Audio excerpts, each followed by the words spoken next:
और ये परमेश्वर का प्लान था, इसलिए उसने गलती नहीं की। इस दुनिया में 800 करोड़ लोग हो चुके हैं। 800 करोड़ में कम से कम आप लगा लो 780 करोड़ लोगों की आवाज एक दूसरे से नहीं मिलती होगी। हाँ, कुछ की थोड़ी बहुत मिलती है, लेकिन एग्जैक्ट नहीं। लेकिन बाइबल कहती परमेश्वर ने एली के आवाज एग्जैक्ट आवाज में ही उसको आवाज लगाई। वो आपको एक मैसेज देना चाहता है कि परमेश्वर का मुंह नहीं है, मेरा मुंह उसका मुंह है, आपके हाथ उसके हाथ हैं। आप मेरी बात ध्यान से समझेंगे तो जरूर ब्लेस होंगे। आज मैंने कहा उसका मुंह नहीं है, मेरा मुंह उसका मुंह है, आपके हाथ उसके हाथ हैं। वो जितने समर्पित हैं उतना वो काम कर लेगा, और जितना वो काम करेगा उतना वो आपको ब्लेस करेगा। आमीन। जिन व्यक्तियों का शरीर परमेश्वर के लिए समर्पित है, पवित्र आत्मा उनसे गैर भाषाओं के जरिए दूसरे लोगों के लिए, दूसरे देशों के लिए, जिनको आप जानते तक नहीं, उनके लिए वो प्रार्थना करवाता है आपके अंदर से। जो पवित्र आत्मा के साथ समर्पित हृदय के साथ चलते हैं, आप गैर भाषा में प्रार्थना करते हैं, आप नहीं जानते आप किन के लिए प्रार्थना कर रहे हैं। अपने लिए प्रार्थना कर रहे हैं कि दूसरे के लिए कर रहे हैं कि सेवक के लिए कर रहे हैं। और इसलिए पौलुस ने कहा था, जब मैं गैर भाषा में प्रार्थना करूंगा तो मैं आत्मा से भी करूंगा और बुद्धि से भी करूंगा। बुद्धि से यानी कि मैं प्रेयर पॉइंट्स के साथ भी करूंगा, लिखकर प्रार्थना भी करूंगा, और आत्मा के साथ प्रार्थना भी करूंगा। और जब आप पवित्र आत्मा को अपना शरीर देते हैं, एक व्यक्ति जो व्यभिचार में उलझा हुआ, पाप में उलझा हुआ, फोन में उलझा हुआ, फेसबुक में उलझा हुआ, इंस्टाग्राम में उलझा हुआ, वो परमेश्वर के सामने समर्पित नहीं है। वो ऐसा व्यक्ति नहीं जिसे पवित्र आत्मा यूज कर सके।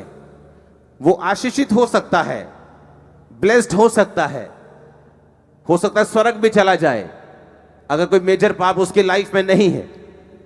लेकिन क्या वो इस्तेमाल हो रहा है खुदावंद के लिए? क्या वो यूज हो रहा है? अगर आप यूज होना शुरू होंगे, इस्तेमाल होना शुरू होंगे, वो चाहे थोड़ी स्टार्टिंग क्यों ना हो, शुरुआत थोड़ी क्यों ना हो, वो आपकी जनरेशंस को चुन लेगा, आपके पोतों तक को चुन लेगा। सारा पैटर्न चेंज हो जाएगा, सब कुछ बदल जाएगा। दो गाड़ियों के ट्रैक जब चलते हैं साथ साथ, एक लुधियाना तक जाता है और एक मुंबई तक जाता है, लेकिन अभी दोनों साथ साथ चल रहे हैं। अगर आप ट्रैक चेंज करेंगे तो ज्यादा फर्क नहीं लगता, ये भी इधर जा रहा है और ये भी इधर जा रहा है। लेकिन एक समय आता है जब वो ट्रैक अलग हो जाता है, आगे बढ़ जाता है, अलग ही हो जाता है। इसी तरह से कलीसिया में बैठे हुए लोग हैं, एक सेवा करने वाला, एक बिना सेवा वाला, दोनों सेम ट्रैक पे लग सकते हैं, दोनों बराबर लग सकते हैं, लेकिन उनका फ्यूचर बराबर नहीं है। सेवा करने वालों का फ्यूचर बराबर नहीं है। वो दूसरों से कहीं अधिक आशीषित होंगे, दूसरों से कहीं अधिक आगे होंगे। आमीन हो जाए, ये बरकत आपकी है। हालेलुया। ये इत्तेफाक नहीं था कि परमेश्वर उसे एली की आवाज में ही आवाज लगाए। अगर परमेश्वर थोड़ी सी भारी आवाज निकालता, शमूएल, तो उसको मालूम होता कि परमेश्वर की ये किसी की आवाज लग रही, स्वर्गदूत की आवाज लग रही, ये किसी और की आवाज लग रही, ये बड़ी हेवनली आवाज लग रही, कहीं परमेश्वर तो नहीं है। तो वो बोल सकता कि तू कौन है, मेरे को आवाज क्यों आ रही है, तू क्या है। लेकिन बाइबल कहती है उस परमेश्वर की आवाज बिल्कुल एली की आवाज की तरह थी। वो आपकी स्पिरिट में कोई मैसेज देना चाहता है। आमीन। ये गलतियां वही होती हैं जहां कलीसियाएं नहीं होती हैं। अगर आप अफ्रीका में चले जाएं, 1386 मिलियन वहां पे लोग हैं। आपको इंडियन भाषा में बताऊं तो 135 करोड़ के करीब वहां पे लोग हैं। 70% लोग वहां पे मसीही हैं, क्रिश्चियंस हैं, 70%। पिछले दिनों एक टेस्टिमनी दे रहा था आदमी, वो उस देश का वाइस प्रेसिडेंट बन गया और एक चर्च में वो स्टैंडिंग वॉलंटियर था। डेक बाइबल को लिखने वाला। मैंने आज तक, मुझे इतने साल हो गए परमेश्वर में चलते, मैंने डेक बाइबल जैसी कोई बाइबल नहीं देखी आज तक। चाहे मैं उसे रोज नहीं पढ़ता हूं, मैं अपनी पर्सनल बाइबल को ज्यादा और इब्रानी यूनानी भाषा को ज्यादा पढ़ता हूं, लेकिन डेक बाइबल के जैसी कोई बाइबल इस पृथ्वी पे अब तक नहीं है। बाइबल अलग अलग नहीं है। कुछ लोग बोलते बाइबल में शोध हुई है, इन्होंने बाइबल जो 1000 शोधा हो गई हैं जी। बाइबल में एक भी शोध कभी नहीं हुई, ना होगी कभी, कभी नहीं हुई। मैं चैलेंज करता हूं। प्रॉब्लम यह है कि बाइबल लिखी गई है इब्रानी भाषा में और यूनानी भाषा में।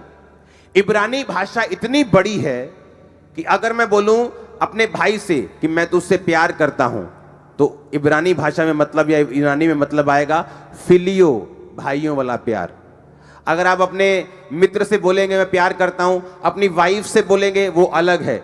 अगर आप जीसस क्राइस्ट से बोलेंगे खुदा से मैं प्यार करता हूं, मैं अनकंडीशनल प्यार करता हूं, तो उसका मतलब है अगापे।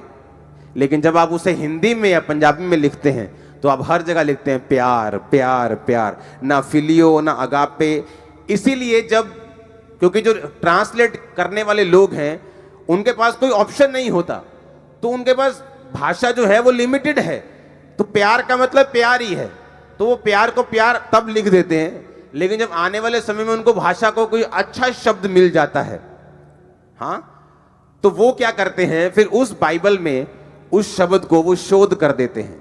लेकिन ओरिजिनल बाइबल वही है, वो एक बार चेंज नहीं हुई, एक भी बिंदु तक उसमें बदला नहीं है। आप समझ रहे मेरी बात को।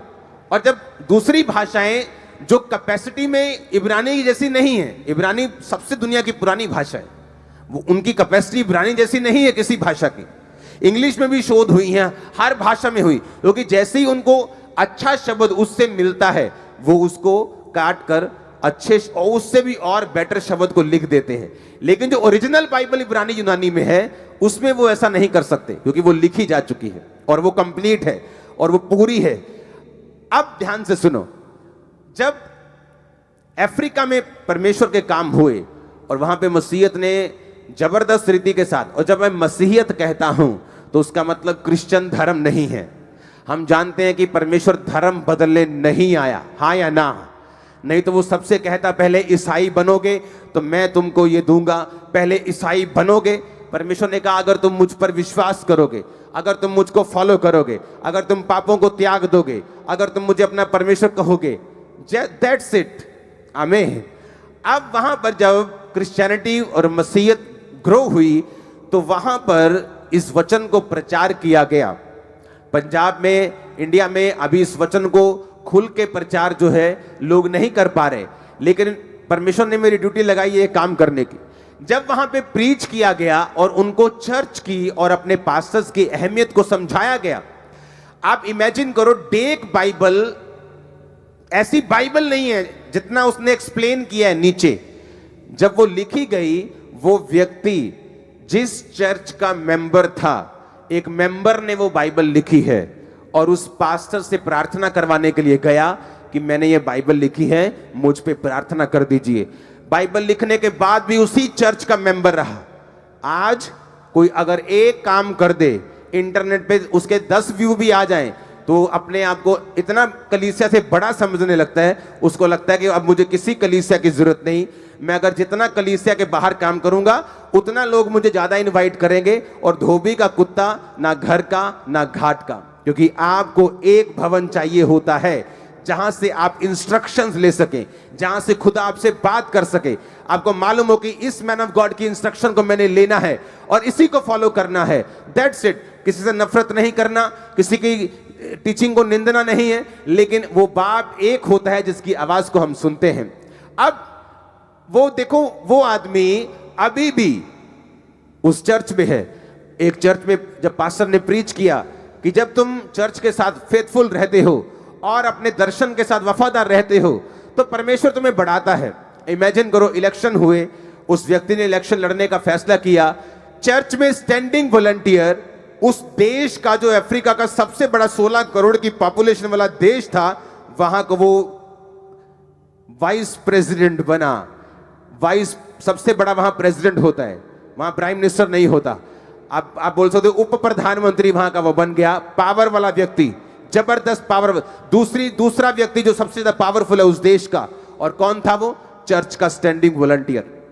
वहां के पॉलिटिशियंस एक भी ऐसे नहीं होंगे क्रिश्चियन जो किसी ना किसी पास्टर के अधीन ना हो।